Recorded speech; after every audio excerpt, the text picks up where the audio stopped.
I'm a computer scientist. I finished my undergraduate and master's in Egypt in computer science and engineering.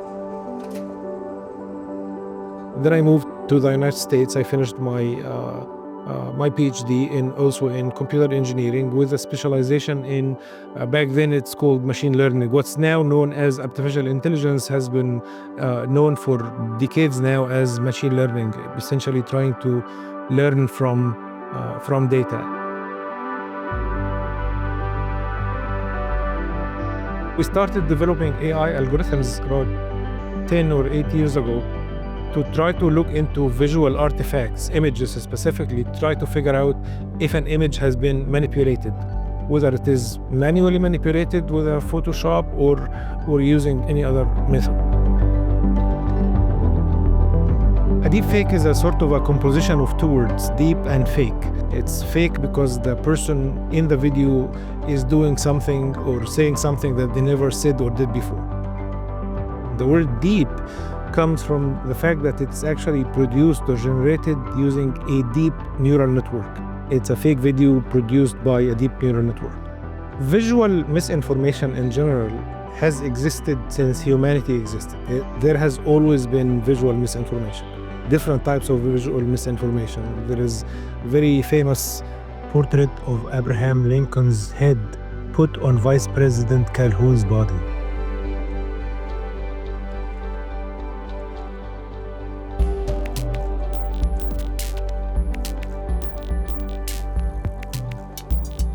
Deepfakes essentially started arising in the last 10 years.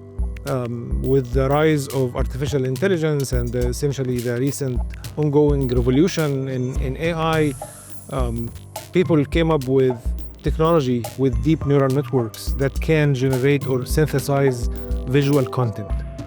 It started with simple images of people or faces of people who do not exist. There is a very famous website called thispersondoesnotexist.com, and every time you refresh the page, you get a face of a new person who does not exist. And then things evolved into producing essentially videos, moving faces, saying or doing things that they never said or did before. Nobody can deny that generating videos of people can have some entertainment applications, can have applications in privacy, etc.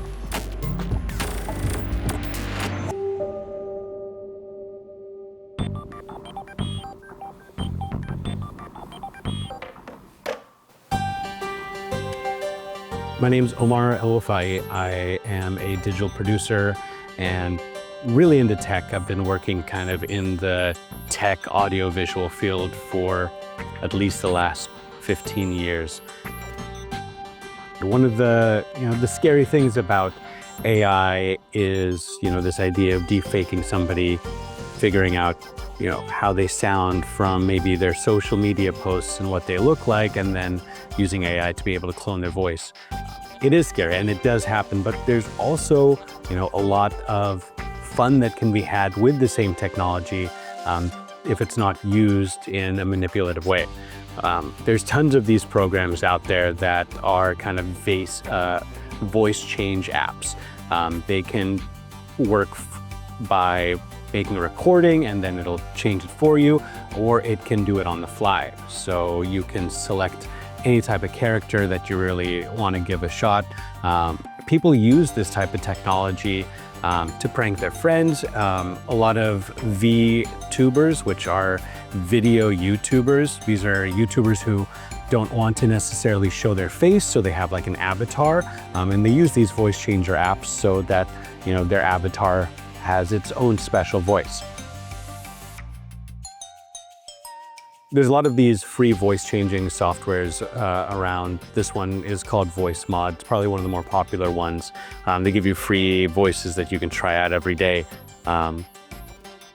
So for example, this is my baby voice. You can hear what my regular voice sounds like, and then it picks up through the microphone. It's coming out through the headphone jack, and now I'm a baby. The Titan voice gives a little bit more more oomph to it. Or you can do something like the rapper T-Pain. They even give you the option to put some music in the background, and then you can do an AI rap, which I'm not going to do because I'm not a rapper. A lot of these programs are out there, and they are easy and free to use. Another really interesting use of AI is in the fashion industry. And you might think that, sure, you can create some cool logos and some cool designs, but that's really just the tip of the iceberg. AI is totally revolutionizing what we think of as fashion by even replacing the models. The modeling industry is definitely going to be in for a big shakeup, because now instead of paying a photographer, an artist, a hairstylist, renting out a studio, you can hire an AI modeling agency, give them the specifications of what you want your model to look like, their height, their ethnicity, their hair color, and give them images of the designs that you want them to wear, and they'll produce that for you. Instant ready for marketing campaigns, posters. You can even do live videos, quote unquote live videos of them walking the runway, and it's all computer generated.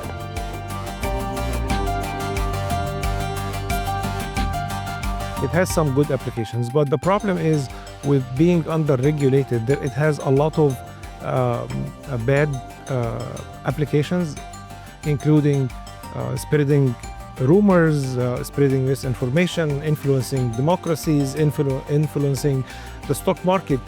It's very easy to go viral. It's very easy to be seen by millions and millions and millions of people. And humans have this visceral effect, meaning you see something and you don't think about it, you just believe it. So the role of social networks is that it's very easy for any harmful video that has revenge porn or political misinformation to go viral on these platforms. People will viscerally believe it very quickly, and then it's very hard to reverse that effect. It's extremely difficult to come and come back and say, even if it's just 5 minutes later, this is not true.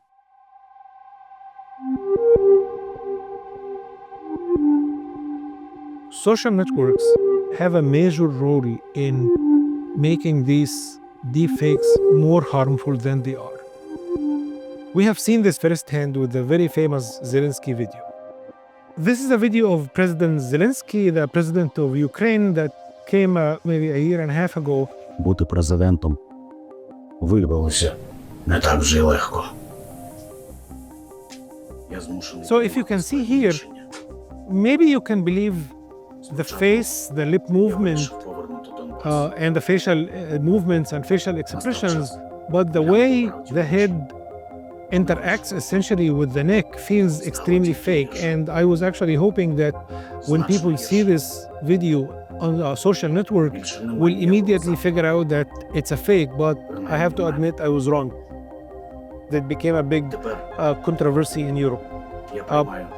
I took that video regardless of my own first impression about the head and neck. I still ran it through our second generation deepfake detector, and as you can see here, the indicator next to the head essentially tells you whether this particular frame or this particular part of the video is real or fake. Anything it's as simple as this. Anything that's not very green is fake.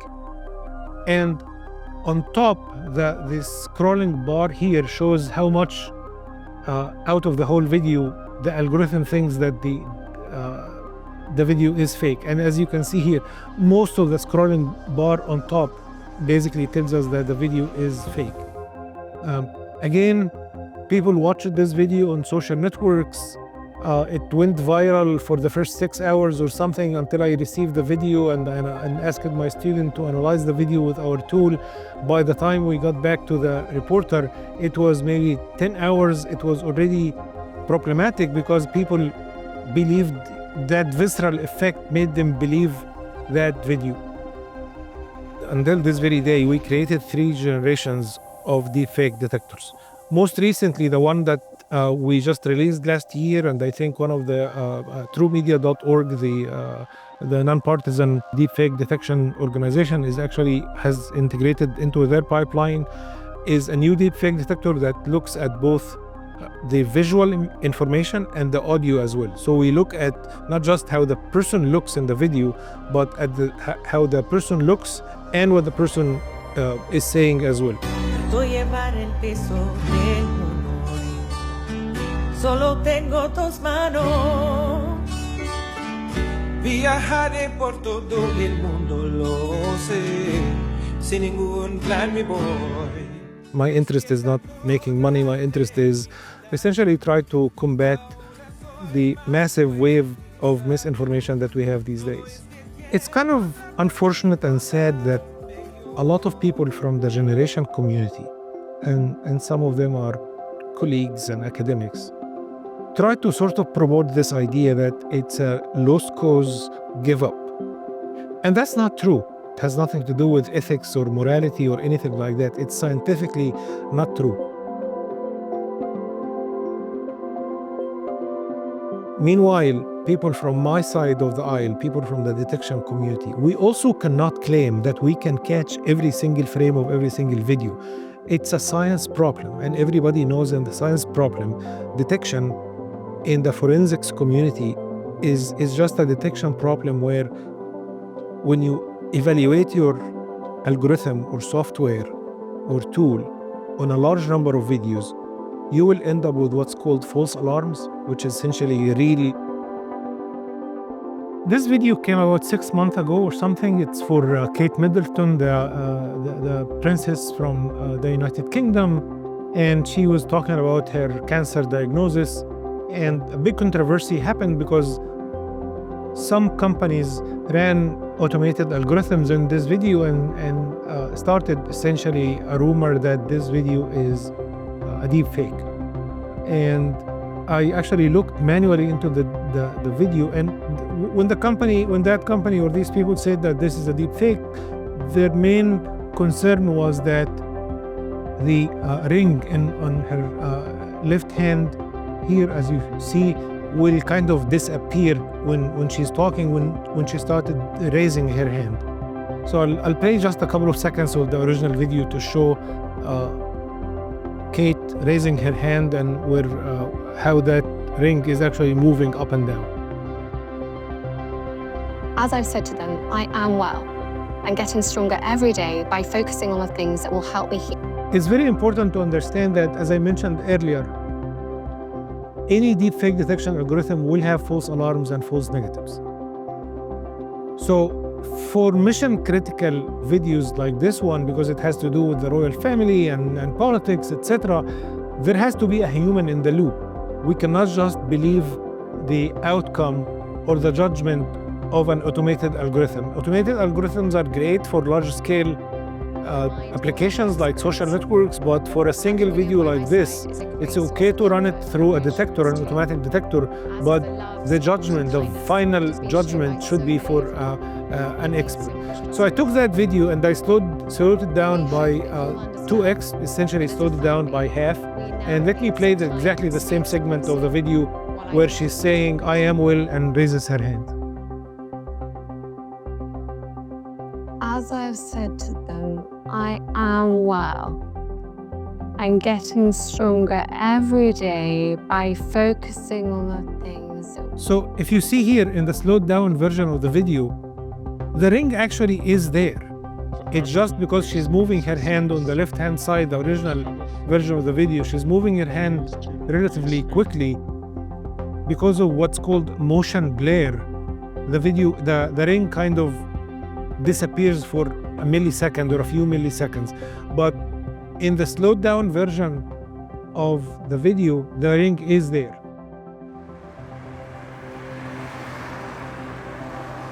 The most rewarding thing is that I believe I'm doing something that hopefully a small thing that helps humanity. I really think misinformation is going to be, it is already a big problem, and it's going to be even a bigger problem. I have a 20-year-old daughter whom I care about deeply, And just the idea that somebody might fake a video of her is just really troubling to me. It literally keeps me up at night.